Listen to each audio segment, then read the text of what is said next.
Vous pourrez entendre ce soir Le fauteuil des aveux, une nouvelle radiophonique de Francis Didlot, et Le petit courrier des amateurs de mystère et d'aventure, avec Germaine Beaumont et Roger Régent.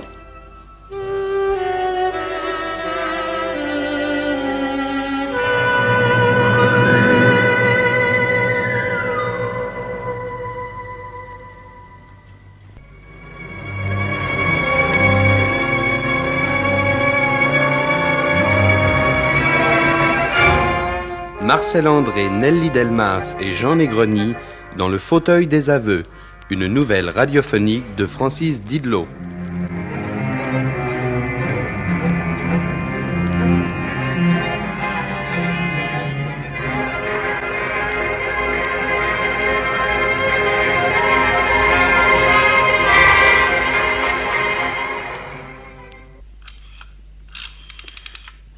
Allô, police secours? C'est la concierge qui vous parle. Du 127 rue Chardon-Lagache. Je viens de trouver un locataire mort. Monsieur Balestra. Oui, mort. Ça n'a pas l'air naturel. Pourquoi? On dirait qu'il a reçu un coup sur la tête. Nous arrivons, ne touchez à rien.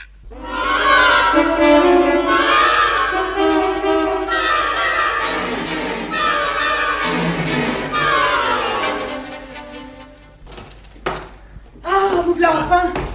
Moi qui me mangeais les sangs à vous attendre. Conduisez-moi, où est-ce? Au troisième à gauche. Un bel appartement de 5 pièces et il vivait tout seul là-dedans. Oui, Mervance, occupe-toi d'elle. Oui, chef. Et vous, donnez-moi les clés. Oui, merci. Ah, c'est quelqu'un, votre chef. Tout juste, madame la concierge. Dites-moi tout. Tout quoi? Toute votre vie, beauté fatale. Votre nom d'abord. Madame Veuve Le Glen. Céleste. 68 ans. Ah, je ne vous en donnais pas 60. Alors, Céleste, comment ça s'est passé avec votre locataire? Il vous résistait, je parie, hein? Ah, vous êtes un marrant, vous. C'est pas comme Monsieur Balestra. Un type sec, pas commode, et rare avec ça. Ah, si c'est pas malheureux. Un grand 5 pièces pour un homme tout seul, alors qui attend... Alors, il est jeune, ce Balestra? 70. Qu'est-ce qu'il faisait? Pas grand-chose. Hein? Autant dire rien. Le matin, je lui montais ses commissions et je lui faisais 1 heure de ménage. Ah, c'est comme ça, justement, que je l'ai trouvé. Hier, vous l'avez vu? Oui. À quelle heure? Le matin, vers les 10 heures. Même qui m'a cherché dispute parce que j'avais payé le beurre plus cher de 2 francs. Oui, et vous ne l'avez plus revu? Il n'est pas sorti hier? Il a plu. Ce matin? Je suis monté vers 9h30. J'ai ouvert avec ma clé. Ah oui, parce qu'il vous la confiait. Oui. Comme ça, je le dérangeais pas. J'ai fait comme d'habitude, ranger la cuisine, éplucher les légumes, un coup de balai, mais j'avais mis des haricots sur le feu, alors je lui ai crié à travers la porte. Pas de réponse. Ça m'a étonné. Oui. J'ai suivi le couloir jusqu'à la chambre. Personne. Et le lit pas défait. Ça m'a collé un coup. Et j'ai fini par le trouver dans le salon. Pas beau à voir, je vous jure. Ouais. Hé, Mervance, C'est toi, Jarnal. Vignon est là? Troisième gauche, il t'attend. Venez, les gars. Qui c'est ces gens-là? Les spécialistes de l'identité judiciaire pour les photos, les empreintes. Bah des empreintes, ils en laissent, eux. Moi qui viens tout juste de laver le couloir.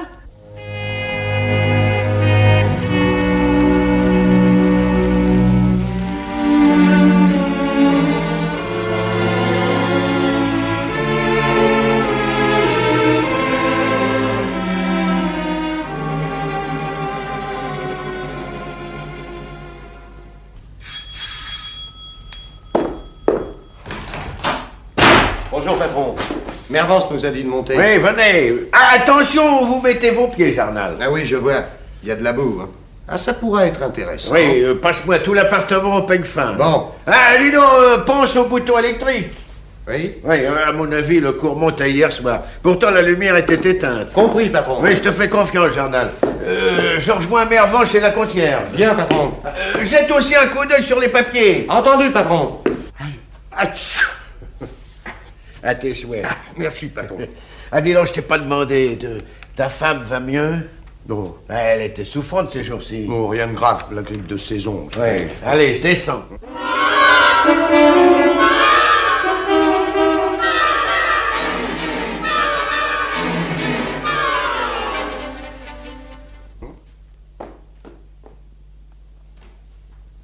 n'avez aucune idée de celui qui a fait le coup.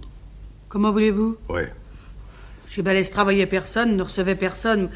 Moi-même, je croyais qu'il n'avait pas un sou jusqu'à... Jusqu'à... Oh, vous m'avez fait peur. Vraiment.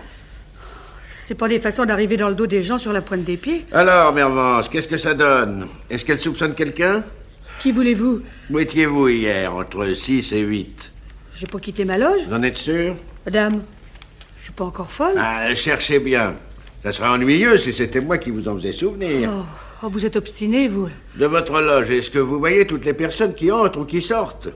Pourquoi je serais là, alors? Avez-vous remarqué quelqu'un hier? Avec le temps qu'il faisait. Pour aller seulement chercher mon pain, j'étais trempée. Bah, c'est vrai, tiens, je suis sortie. Quand je vous le disais. Vous êtes restée longtemps absente? Le temps d'acheter mon pain? Oui, et de dire quelques mots à la boulangère. Bah, on n'est pas des ours, nous. 10 minutes. Oh! Je dis, ça fait au moins 10 minutes. Est-ce que vous imaginez qu'on passe son temps à regarder l'heure, où on sort, on rentre? Oui, ce qui permet à d'autres de rentrer, de sortir, sans que vous le sachiez. Monsieur Balestra, laisse des parents. Je connais que son neveu. Comment s'appelle-t-il? Vous avez de la chance de tomber sur une femme comme moi qui a de la tête et tout. Alors, le nom du neveu? Robert Chevenin. Oh. Un fils de la sœur à Monsieur Balestra. Un jeune homme, tout ce qu'il y a de bien. Quel âge? Dans les 25. Vous l'avez pas aperçu hier? Parce que tout de suite, vous le soupçonnez. Ah non, je l'ai pas vu. Son adresse? J'en sais rien. Je vais pas demander ses papiers. Bon, continue là, Mervance. Je vais faire un tour dans le quartier. Oui, chef.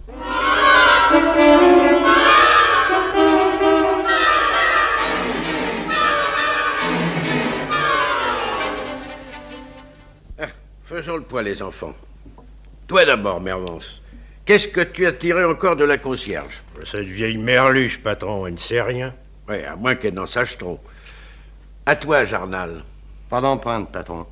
L'assassin avait des gants. Ah, c'est classique. De plus, il a eu le soin d'essuyer les boutons de porte, leur bord de la table, partout où il avait pu laisser des traces. Un petit méfiant, quoi.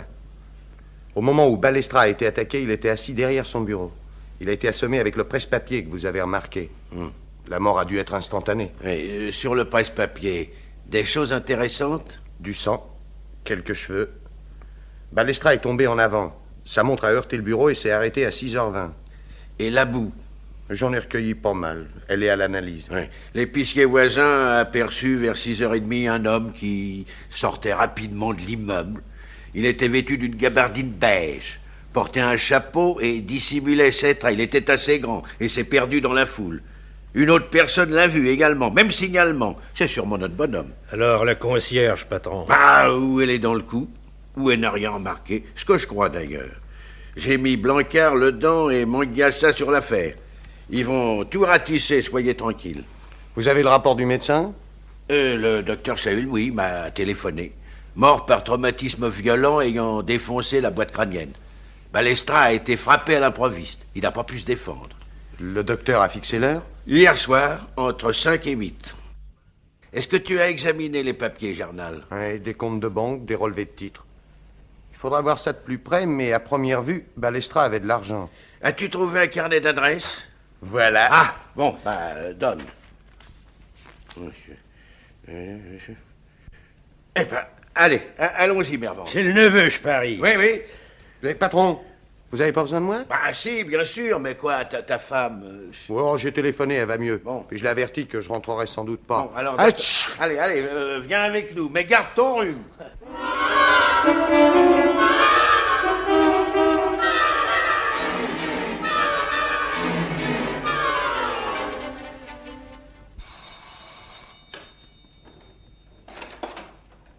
Qu'est-ce que c'est? Commissaire Bignon, Qu'est-ce que vous me voulez? vous vivez seul? Pas marié? Pas de maîtresse? À quoi rime cet interrogatoire? Je n'ai pas commis un crime que je sache. Moi, je n'en sais rien. Que diriez-vous si je téléphonais à l'un de mes amis, un avocat? Excellente idée. En attendant sa visite, nous bavarderons. Vous autres, jetez un coup d'œil sur l'appartement. Mais je vous défends! À votre aise! Alors vous m'accompagnerez au quai des Orfèvres et je ferai signe à la presse. Ils n'attendent que ça. Belle photo pour la dernière édition. Robert Chevenin est conduit à la police. Monsieur le commissaire, je ne comprends rien à vos menaces. Qu'est-ce que j'ai fait? Question pour question, êtes-vous disposé à me répondre? Oui, finissons-en. Où étiez-vous hier soir à 6h30? Ça ne vous regarde pas. Hier, à 6h20 exactement, votre oncle, Monsieur Victor Balestra, a été assassiné dans son appartement. Non. Si. Le criminel a pris la fuite, mais il a été vu. Votre oncle avait de la fortune. Le saviez-vous? Oui. Connaissez-vous ses héritiers? Oui. Quels sont-ils? Il n'y en a qu'un. Vous. Moi. Vous me suspectez? Où étiez-vous hier à 6h20? Monsieur le commissaire, Quoi? je ne peux pas vous répondre. C'est embêtant. Si vous possédez un alibi, mieux vaudrait l'indiquer avant qu'il soit trop tard. Je voudrais vous parler seul à seul. Vous n'avez rien à craindre de mes inspecteurs. Mervance travaille avec moi depuis 6 ans et Jarnal est à l'identité. Ils savent ce que c'est qu'un secret. Pourtant, je vais vous donner votre chance. Mervance, donne un coup d'œil sur les papiers à côté. Oui, chef. Permettez, n'est-ce pas? Oui, oui. Bon. Et moi, qu'est-ce que je fais? Toi, Jarnal, les vêtements. Compris, patron. Eh bien, Chevenin, nous voilà seuls. Monsieur le commissaire, je vous jure que je n'ai pas tué mon oncle. Il était question d'un alibi. À l'heure indiquée par vous, j'étais avec une femme. Oui, c'est pas nouveau. Son nom. Je ne peux pas vous le dire. Vous sembliez décidé tout à l'heure. Je ne peux pas. Je questionnerai discrètement la personne, si elle existe, bien entendu. Je vous le jure. J'ai trop entendu de serment pour y croire. Vous refusez de parler. Je ne peux pas, il la tuerait. Ah, c'est une femme mariée, de plus en plus classique. Je m'arrangerai pour que le mari n'en sache rien. Il le saurait de toute façon. Tant pis, tant pis. Mervance, viens ici. Tu as trouvé quelque chose? Rien, chef. Sauf ce pneumatique. Bon, bah donne. Non, non, vous n'avez pas le droit de... Mon chéri, je crois qu'il se doute de quelque chose. Prends garde, impossible de venir demain. Mais après-demain, même heure compte sur moi. C'est daté d'il y a 3 jours. Pas de signature. C'est d'elle? Je ne vous répondrai plus. Mais si. Il a parlé, chef. Pas encore. Chevenin, où étiez-vous hier à 6h20? Ici. Qu'est-ce qui t'a vu? Mais T'as un témoin? je n'étais pas seul, vous le savez. Comment s'appelle-t-elle? Je ne vous le dirai pas. Êtes-vous sorti hier? Oui. À quelle heure êtes-vous entré? Vers 5 heures, peut-être. T'as parlé à quelqu'un? Non. À quelle heure es-tu ressorti? Après 8 heures, 8h15, je crois. T'en es sûr? Oui. Et quand tu es sorti à 6 heures, tu as fait attention qu'on ne t'aperçoive pas, hein? Je ne suis pas sorti à cette heure-là. Vous étiez en bon terme avec votre oncle? Oui, plutôt. Quels sont vos moyens d'existence? Courtier en auto. T'en vends beaucoup? Il y a des hauts, des bas. Oui, en ce moment, c'est plutôt dans les bas, hein? Pas brillant, en effet. Oui, alors t'as demandé à ton oncle de t'aider, hein? Oui. Il a refusé. Oui, il a refusé. Alors, tu t'es servi. Mais vous êtes fou! Après l'avoir tué. Mais non! Mais oui, mais si, alors vous êtes parti comme ça, après son refus, sans rien dire. Et le lendemain, on découvre votre oncle assassiné. Mais ce n'est pas hier que je le lui ai demandé. Allons, un bon mouvement et on te fout la paix. Alors, toi, là, tu demandes du fric à ton oncle, il refuse, tu discutes, il t'engueule, tu t'emportes. Eh ben, c'est logique. Ce vieux gripsou qui dormait sur sa galette, hein? Alors, tu mets la main par hasard. Par hasard, bien entendu. Sur le presse-papier qui se trouve là sur le bureau de ton oncle, et tu frappes. Mais non, non, non, je ne l'ai pas tué. Puisque je vous dis qu'hier, à 6h20, j'étais ici avec... Avec? À 6h20, vous entendez, à l'heure où il a été tué. Mais comment connais-tu si bien l'heure? Mais c'est vous qui me l'avez dit. Pourquoi l'aurais-je tué? Il ne gardait pas un sou chez lui. Paraissez bien renseigné. En sortant de chez votre oncle, vous êtes revenu tout de suite ici, je suppose. Je ne suis pas sorti d'ici. Mais puisqu'on t'a vu. Oh, mais laissez-moi, laissez-moi! Où sont vos vêtements? Allons, ne nous fais pas languir, Chevenin, hein? Par là. Monsieur le commissaire, je vous jure que ce n'est pas moi. Mais oui. Et ça, qu'est-ce que c'est? Ma gabardine. Beige, n'est-ce pas? Nous sommes d'accord. Ben oui, Et je parie que t'as aussi un chapeau de pluie par là, hein? dans le vestibule, il est accroché. Eh, je sais, je l'ai vu. Qu'est-ce que vous voulez dire encore? Hier, vers 6h30, un inconnu est sorti de l'immeuble où habitait votre oncle. Il ne venait de chez aucun des autres locataires de la maison. Et après? Il portait une gabardine beige et un chapeau de pluie. Mais je ne suis pas le seul! Ah, évidemment, mais la coïncidence est curieuse. Demandez au gardien de mon immeuble s'il m'a aperçu. Ah, vous habitez au rez-de-chaussée, Chevenin. Passer par la fenêtre n'est pas défendu. Mais je vous répète que j'étais ici de 5 à 8. Et pas seul, nous le savons. On la cherchera, sois tranquille. Ah, quoi bon? Et la complicité, hein? Ce n'est pas vrai! Jarnal! Hé, Jarnal! Oui. Tu as terminé? Presque, patron. T'as trouvé quelque chose? J'ai prélevé la boue des souliers. On pourra comparer. Chevenin, mais c'est une faute, ça. Il fallait nettoyer tes chaussures, mon vieux. On garde ses gants, on efface ses empreintes, mais on oublie la boue sur le parquet. Et la boue, ça a une identité, hein? Pas vrai, Jarnal? Ah, tu parles. Je vous ai expliqué que j'étais sorti hier vers 8 heures. Je suis rentré à minuit. Je suis allé au cinéma. Mais on s'en fout. C'est avant qui nous intéresse. C'est tout ce que t'as trouvé, Jarnal? Il y a bien ça, mais il faudra l'examiner. Qu'est-ce que c'est? Un cheveu. Tout le monde perd des cheveux. Oui. Vous êtes brun, je crois. Et elle? Blonde. Oui, ben c'est ennuyeux. Quoi? Le cheveu est gris. Où l'as-tu découvert, Jarnal? Sur un veston, à la face intérieure de la manche. Je vais le comparer au microscope. L'oncle aussi avait des cheveux gris. Et puis, c'est une coïncidence. Oui, mais ça en fait beaucoup, tu ne trouves pas, Chevenin? Où étais-tu hier à 6h20? Je vous l'ai dit. Mais ce qu'on voudrait, c'est la vérité. Je ne mens pas! Voyons, Chevenin, à quoi sert de vous entêter contre l'évidence? Nous allons bavarder gentiment, tous les deux. Pendant ce temps-là, vous deux, furetez encore un peu partout. Jarnal, as-tu examiné le linge sale? On y va, patron, on y va. Là, nous voilà tranquilles, Chevenin. Il faut que vous vous fassiez une idée nette de la situation. L'enquête dans l'immeuble, les témoignages des voisins, tout concorde. Joignez à cela les motifs du criminel et nous arrivons droit à vous. Jusque-là, vous êtes d'accord, mon petit? Allez, toujours. Faisons maintenant le bilan de notre petit boulot chez vous. D'un côté, vous m'affirmez que vous étiez ici en compagnie d'une blonde inconnue. C'est la vérité. Vous ne fournissez aucune preuve. Vous portez une gabardine et un chapeau de pluie. On découvre sur votre manche un cheveu gris qui m'a tout l'air d'être un cheveu de votre oncle. Pas d'explication pour le cheveu gris. Peut-être au cinéma. Oui, c'est possible, c'est possible. Vous n'ignorez pas que les cheveux ont une identité. Un examen nous fixera, comme pour la boue. Pas davantage d'explication pour la boue. Je vous ai... Oui, d'accord, nous faisons le point. Tiens, pas à vous envoyer à la guillotine si vous êtes innocent. Combien de temps faut-il pour aller d'ici chez votre oncle? En auto ou à pied? L'auto, ça se remarque. Il y a toujours un imbécile pour relever un détail. Mais tout de même... 5 minutes. Oui, et un quart d'heure à pied, n'est-ce pas? Je n'ai jamais calculé. Oui, moi, si. Donc, en auto, 5 minutes pour aller, autant pour revenir. Mettons 10 minutes là-bas, ça fait 20 minutes en tout. À pied, il vous aurait fallu un quart d'heure, plus un quart d'heure pour le retour, et 10 minutes là-bas. Disons 40 minutes. Qu'est-ce que vous en pensez? De quoi? De mes calculs. Je n'ai pas bougé d'ici. Et si je le demande à la blonde inconnue, elle confirmera votre alibi? Vous l'aimez? Oui. Et elle? Je crois. Non, j'en suis sûr. Oui, ça la rend suspecte. Comment faut-il parler pour vous convaincre? Je pense que la vérité arrangerait bien les choses. Vous savez, mon petit, j'y atteindrai certainement un jour ou l'autre.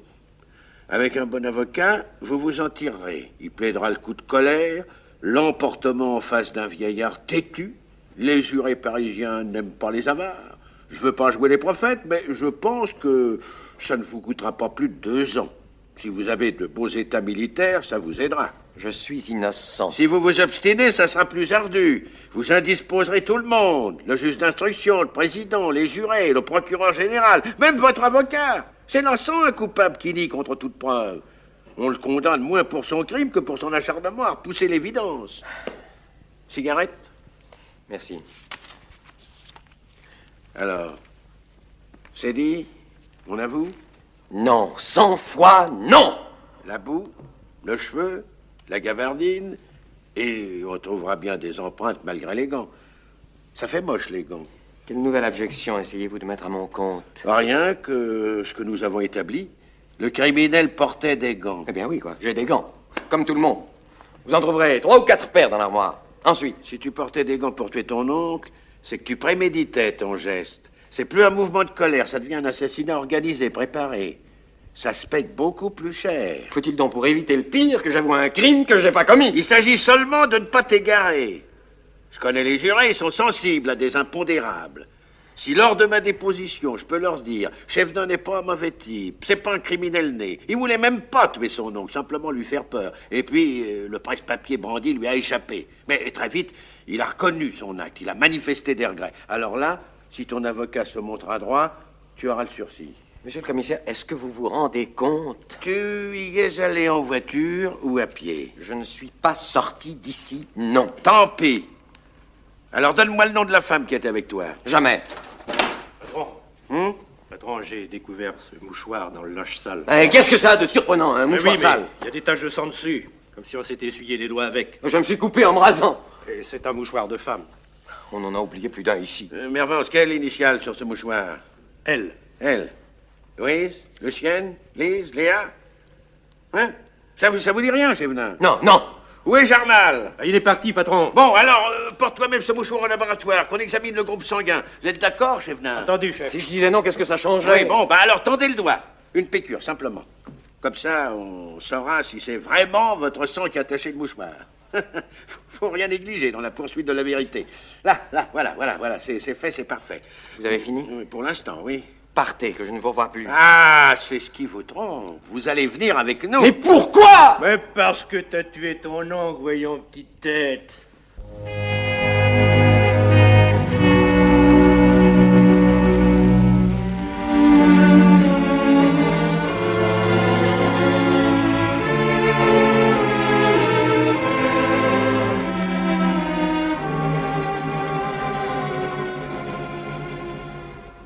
L'enquête est maintenant entrée dans sa phase judiciaire.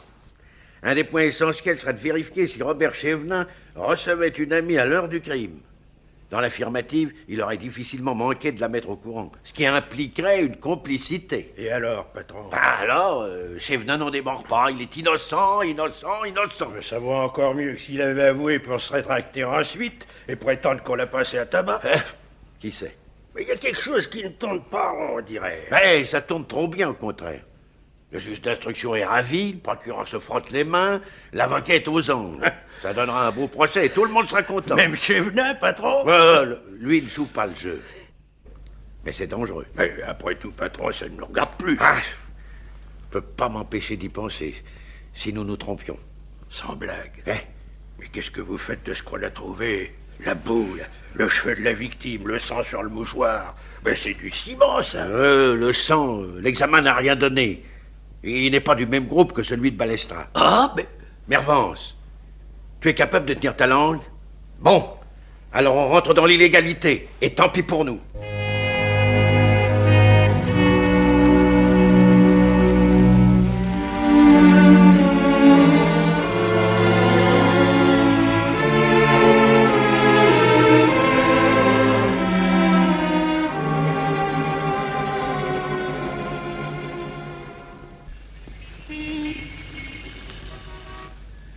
Tiens, monsieur le commissaire, vous voilà dans le quartier.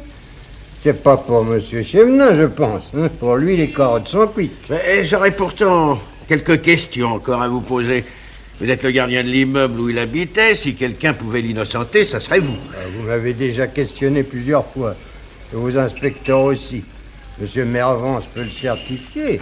Il ne sait rien. Ouais, on croit parfois ne rien savoir et on se trompe. Chevenin possède une voiture. Où était-elle rangée ce soir-là? Tenez, là-bas, juste devant le réverbère. T'en es sûr? Puisque je vous le dis. Vers 5 heures, j'astiquais les cuivres dans le vestibule, j'ai remarqué l'auto. À 8 heures, quand j'ai poussé la porte cochère, elle était toujours à la même place. Chevenin a pu s'absenter et revenir garer au même endroit. Il aurait eu de la chance alors. Non, pour moi, elle est allée là-bas à pied. Et vous l'avez pas vue, vous en êtes certain? Faut-il que je vous chante? Et la femme?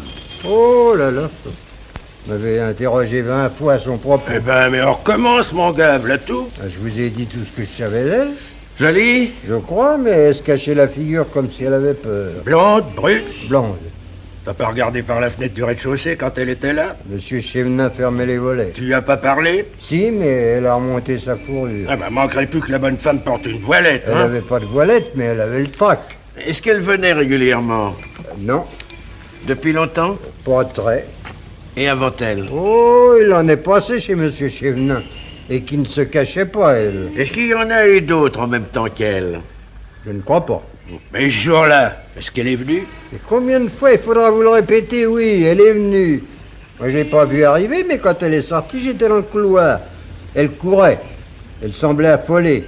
Elle a regardé avant de franchir la porte cochère, et puis elle s'est jetée dehors. Quelle heure était-il? J'allais me mettre à table, ça fait 7h30. Il pleuvait? Comme si vous ne le saviez pas. Vous n'avez jamais eu la curiosité de la suivre? Pour qu'il me prenait... Oui, allez, ça va, passe la main et réponds, va. J'y avais songé. Mais d'habitude, monsieur Chevenin, il la reconduisait. Il n'y a eu que ce soir-là où elle est partie seule. T'as pas parlé d'elle à Chevenin? Oh, un jour, je lui ai glissé un mot. Il me semble avoir aperçu votre petite dame, lui ai-je dit. Oh, il m'a coupé sec. Ça m'étonnerait. Là, j'ai plus eu l'envie de recommencer. Et vous l'aviez vraiment rencontré? Ah, il m'a semblé. Hein? C'était un dimanche au théâtre, on m'avait offert des places et je m'étais fait remplacer à la loge. Oui, là, elle se cachait pas, je suppose. Comment l'avez-vous reconnue? Une idée comme ça. Elle était seule? Un homme l'accompagnait, mais pas Monsieur Chevenin. Comment était-il? Ben, c'était plutôt elle que je regardais. C'est tout de même drôle qu'elle soit pas présentée. Monsieur Chevenin pourra le sauver. Est-ce que vous n'avez pas eu l'impression que quelqu'un la suivait? Si, tout juste. Eh ben, mais continue. Ben, c'était justement le jour où Monsieur Chevenin m'avait envoyé au plot. Ben, j'étais là dehors quand elle est arrivée. J'ai remarqué un taxi, un peu plus loin, drapeau baissé. Et il est resté un moment, puis il est reparti. Il y avait quelqu'un dedans? Oui, mais j'ai pas vu qui parce qu'il a viré sur place. Comme si ça lui déplaisait de passer devant la maison. C'est bizarre, hein? Vous trouvez pas, monsieur le commissaire? C'est vous qui le dites, mon ami.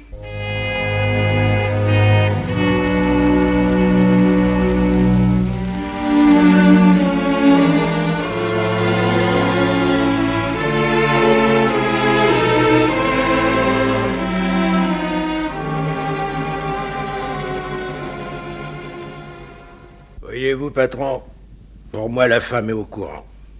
Si elle se livrait, ça aggravera encore les choses pour Chevenin, tandis qu'en restant à l'écart, elle laisse planer le doute.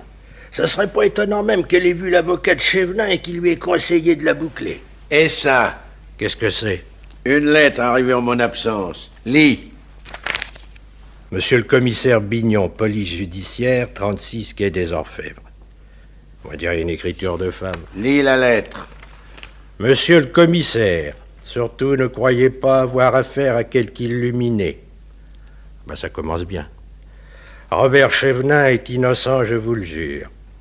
Au moment où l'on a tué son oncle, il était bien dans son rez-de-chaussée avec moi comme il l'a toujours proclamé. Mais c'est elle, patron, vous aviez raison. Continue. J'aurais dû, dès l'annonce du crime, vous apporter mon témoignage. Je devrais le faire, je ne peux pas. Mon mari me tuerait, ce qui ne compte pas pour moi, mais il tuerait aussi Robert. Oh, non, elle exagère un peu, non? Va toujours.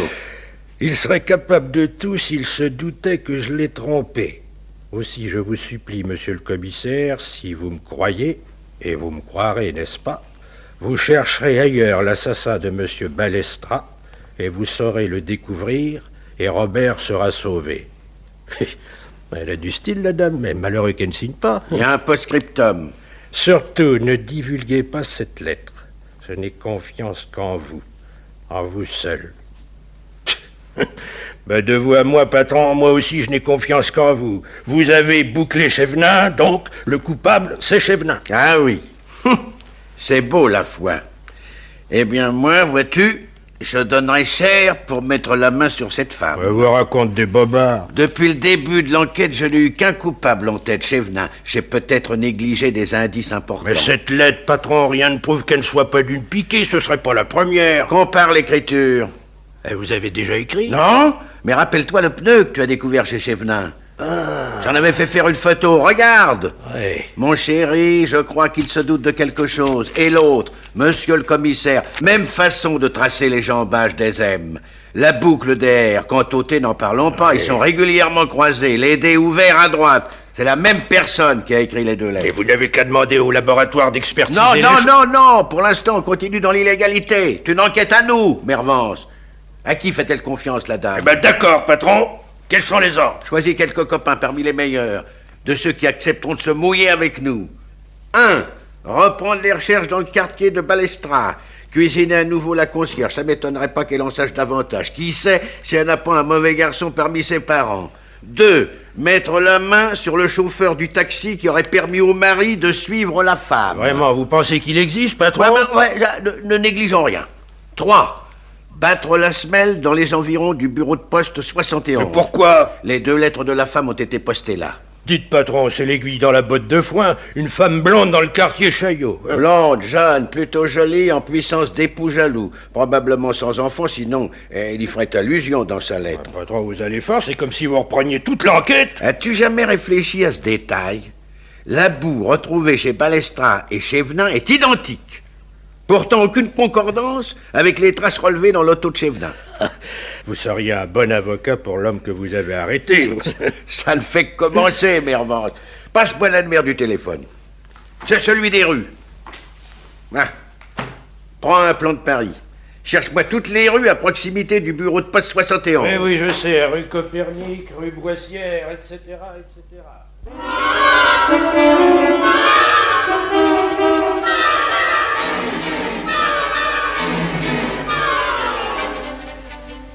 Monsieur Bignon, je sais que...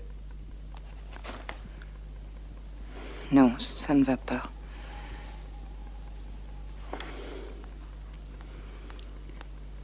Monsieur le commissaire,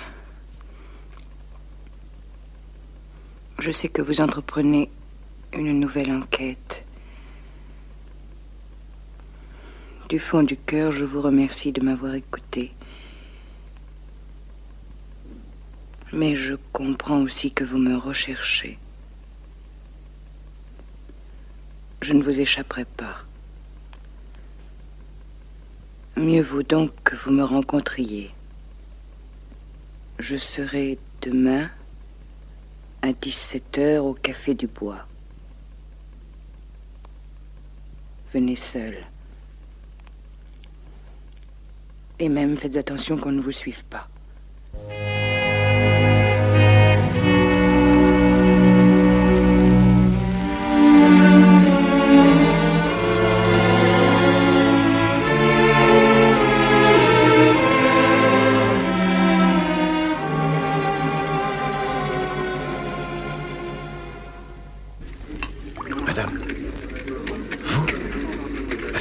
C'était vous?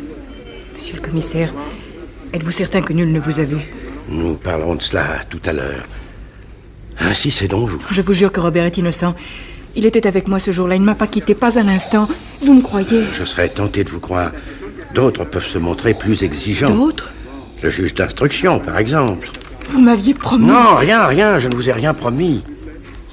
Ah, je comprends tout maintenant. Je ne pouvais rien vous dire. Il le faudra pourtant, sinon, un matin, quand Robert se réveillera, à supposer qu'il ait dormi, il y aura là quelques hommes habillés de sombre. Robert Chévenin, ayez du courage, votre pourvoi est rejeté.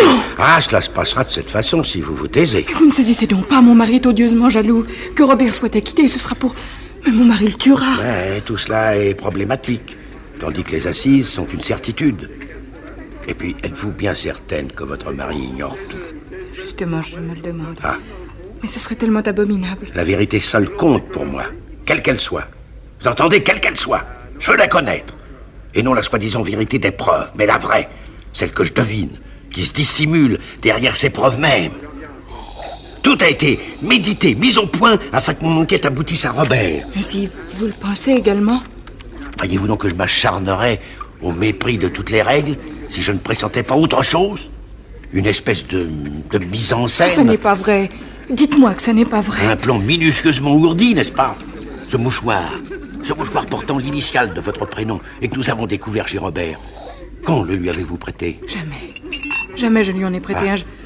J'avais trop peur. Et pourtant, on en a découvert un. Et qui plus est, taché de sang. Ça n'est pas possible. Je ne peux pas arriver à croire que mon mari... Mais moi, je suis sûr qu'on brûle. Êtes-vous prête à témoigner?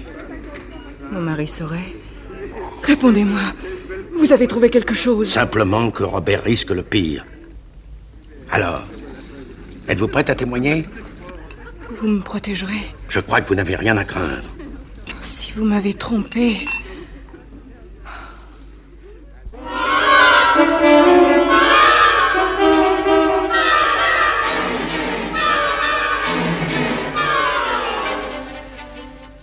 Je n'en revenais pas, patron, quand j'ai découvert où la filature me menait. Oui? Ah, on peut dire que vous, patron, chapeau. Mais qu'est-ce qui vous a mis sur la voie? Tout était trop bien préparé, trop léché. Rien ne manquait, sauf la boue dans l'auto. Quand même, quand vous lui avez parlé du mouchoir à la petite dame, vous êtes tombé pile. Oui, un coup de dé. Mais le plus dur reste à faire. Va me chercher la femme. Oui. Tu l'as amenée en douce. Et comment? Bon. Entre deux feuilles de papier de soie. Je la fais rentrer. C'est ça, oui. Madame? Monsieur le commissaire. Asseyez-vous là. Le fauteuil des aveux? Non, c'est celui-ci. Il n'est pas pour vous. Je n'aurais pas le cran nécessaire. Mais si, oh Laura. Oui. Appelle-le, Mervance.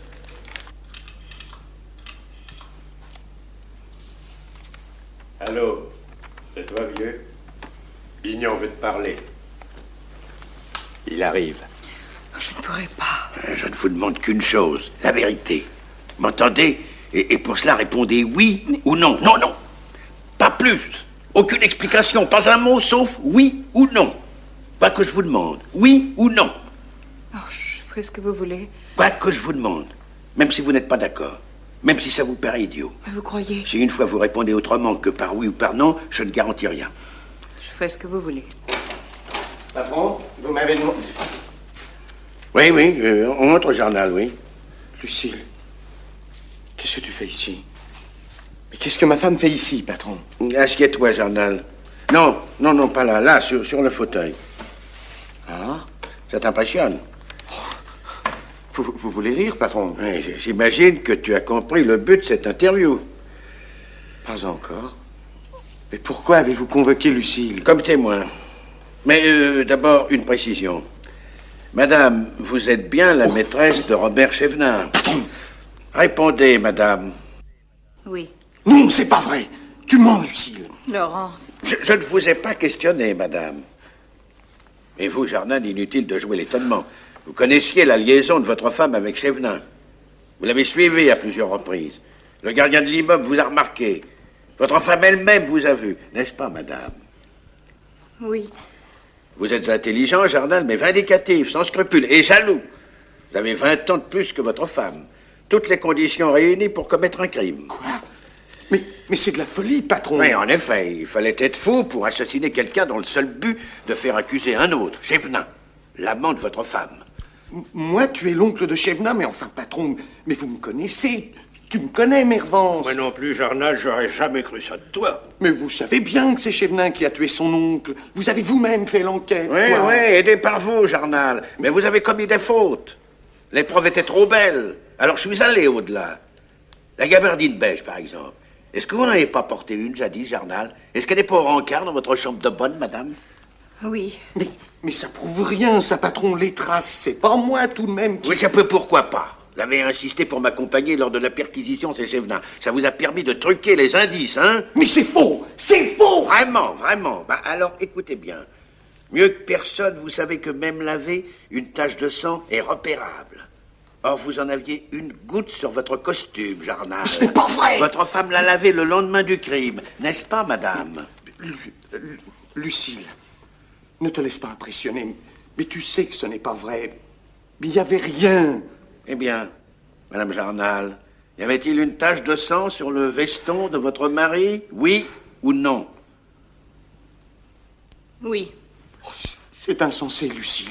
Lucille, comment peux-tu... Taisez-vous, Jarnal. Et vous avez lavé cette tache, n'est-ce pas, madame? J'attends, madame. Avez-vous lavé cette tache, oui ou non? Oui. Très bien. C'est monstrueux. C'est monstrueux. Monstrueux, c'est le mot.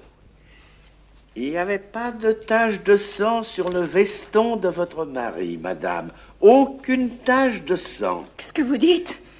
Vous mentez. C'est vous qui avez menti, dans le but de faire accuser votre mari du crime de votre amant. Ce n'est pas vrai. Ah, hélas, si.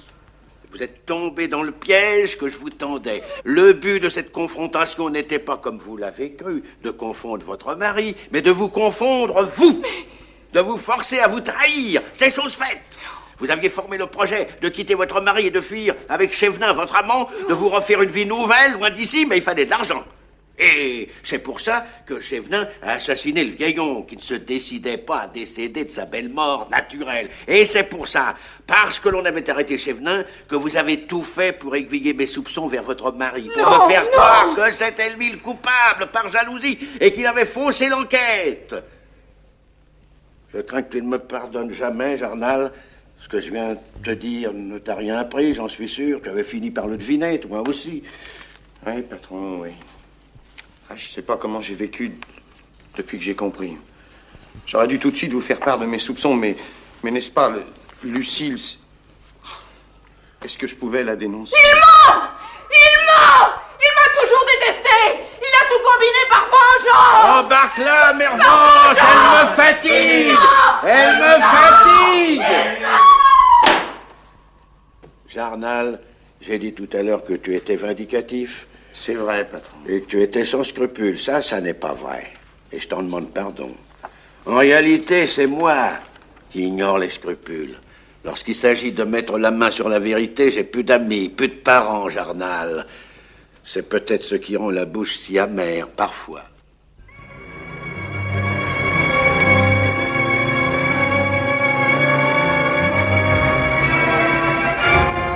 Le fauteuil des aveux, nouvelle radiophonique de Francis Didlot, avait pour interprète Marcel André dans le rôle du commissaire Bignon, Nelly Delmas dans le rôle de Lucille, avec Henri Djanik, André Vasselet, Geneviève Morel, Albert Gercourt et Jean Negroni, Robert Chévenin.